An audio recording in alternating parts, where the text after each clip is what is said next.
Tous les Juifs du temps lisaient l'Ancien Testament et connaissaient la prophétie d'Ésaïe au sujet d'un enfant mâle qui naîtrait dans une mangeoire. Pourquoi alors, sachant cela, ont-ils quand même persécuté Jésus ? N'est-ce pas à cause de leur nature rebelle et de leur ignorance de l'œuvre du Saint-Esprit ? En ce temps-là, les pharisiens croyaient que le travail de Jésus était différent de ce qu'ils savaient de l'enfant mâle annoncé par la prophétie. L'homme d'aujourd'hui rejette Dieu parce que le travail de Dieu incarné n'est pas conforme à la Bible.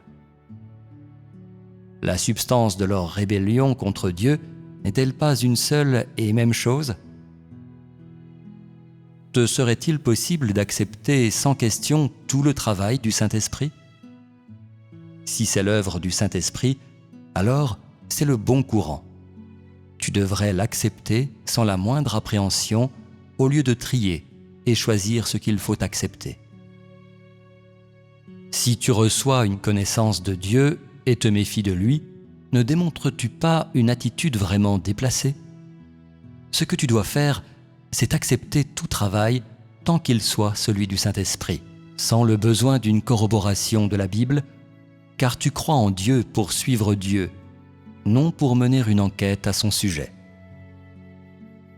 Tu ne devrais pas chercher une preuve supplémentaire à mon sujet pour montrer que je suis ton Dieu. Au contraire, tu devrais discerner si je te suis d'un bienfait quelconque. Cela est la clé. Même si tu as trouvé des preuves irréfutables dans la Bible, cela ne peut pas te conduire complètement devant moi. Tu vis à l'intérieur des limites de la Bible et non devant moi. La Bible ne peut pas t'aider à me connaître, ni approfondir ton amour pour moi.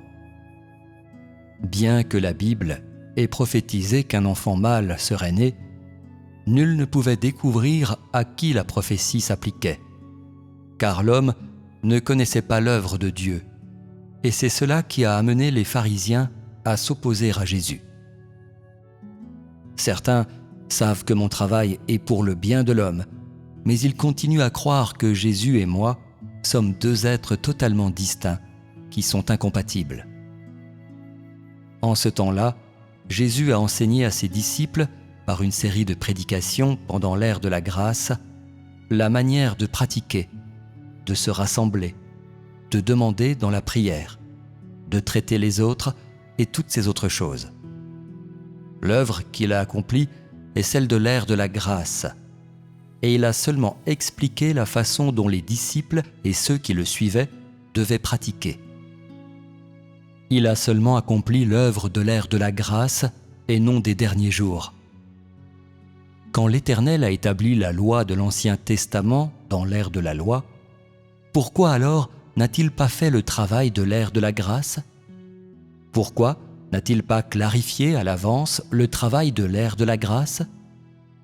Cela n'aurait-il pas aidé l'homme à accepter ?